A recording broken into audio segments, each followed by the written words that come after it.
ఒక వ్యక్తిని నేను పరిచయం చేయాలనుకుంటున్నాను ప్రియులారా. 19 సంవత్సరాల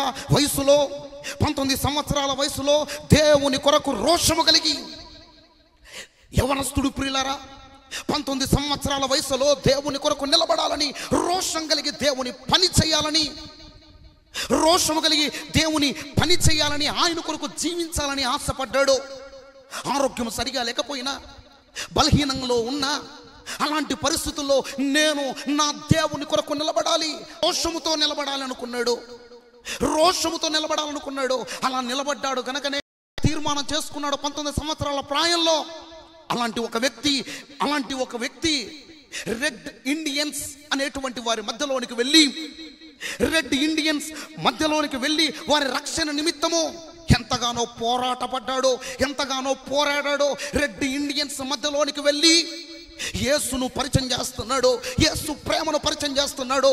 యేసు క్రీస్తు ఇలాంటి వారు, ఆయన గొప్ప దేవుడు, ఆయన ప్రేమ స్వరూపి, ఆయన అద్భుతాలు చేయు ఆశ్చర్యకరుడు. నశించుచున్న వారి కోసము వచ్చి బలియాగము చేసుకుని యేసు క్రీస్తు వారిని గురించి పరిచయం చేస్తున్నాడు. వారి కొరకు సువార్త చేయడం మాత్రమే కాదు, ప్రార్థన కూడా చేస్తున్నటువంటి వాడిగా కనపడుతున్నాడు. ఆ ప్రార్థన ఎటువంటి ప్రార్థన తెలుసా? కన్నీళ్లు కార్చి ప్రార్థన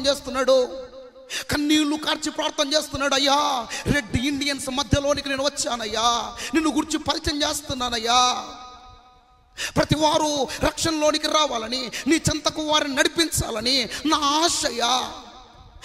నాకున్న ఆత్మీయత చేత నిన్ను మెప్పించాలని, నొప్పించకూడదుకుండా ఉండాలని, మెప్పించాలని ఈ రెడ్ ఇండియన్స్ మధ్యలో సేవ చేయడం కొరకు నేను వచ్చానయ్యా. వీరు నరకానికి వెళ్ళడానికి వీలు లేదు నాయనా, అవసరమైతే నన్ను నరకానికి పంపించు గాని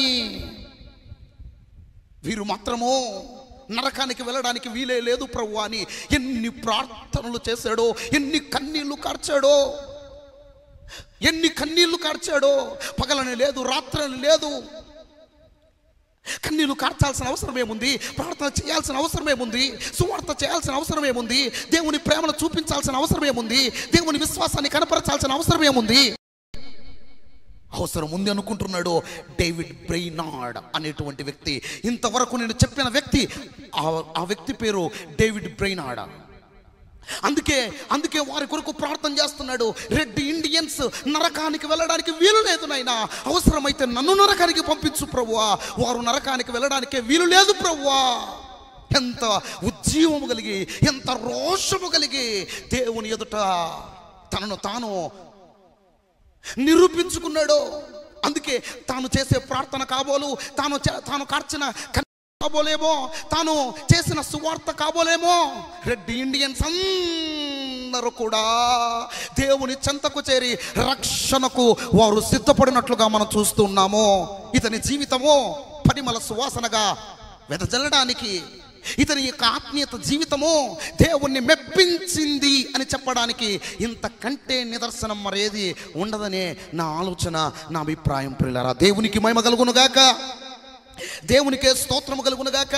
ఇలా చెప్పుకుంటూ పోతే డిఎల్ మూడీ, అలాగే జార్జ్ విట్ఫీల్డ్, జాన్ నో అటువంటి, జార్జ్ ముల్లర్ అనేటువంటి వ్యక్తులు చాలా మంది దేవుని కోసం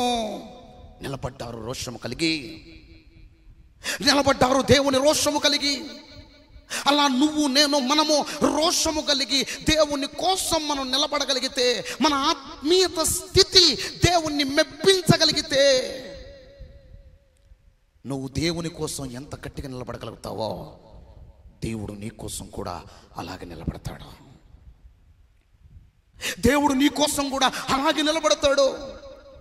నీ విశ్వాసమును, క్రియలు, నీ ప్రేమ, నీ పరిచర్య, నీవు చూపించే ప్రతిదీ దేవునికి అనుకూలంగా ఉందా లేదా అని ప్రతిదినము పరీక్షించుకోవలసినటువంటి అవసరత ఎంతైనా ఉంది. అందుకే వీక్షిస్తున్నటువంటి ప్రియులారా, మనమందరము యేసుక్రీస్తు వారిని నమ్మిన వారమే, యేసుక్రీస్తు యందు విశ్వసించిన వారమే. ఆచారంగా కాకుండా దేవుడు చెప్పిన ప్రతి మాటకు లోబడుతూ, విధేయత చూపుతూ, అనుకూలంగా ప్రవర్తిస్తూ, యథార్థంగా ఉంటూ, ప్రతి ప్రతికూలములోనైనా నేను చేసే ప్రతిదీ కూడా దేవుణ్ణి మెప్పించాలి, ఆయనను నొప్పించకూడదు అనే తీర్మానం మనం చేసుకుంటే ఎంత బాగుండు.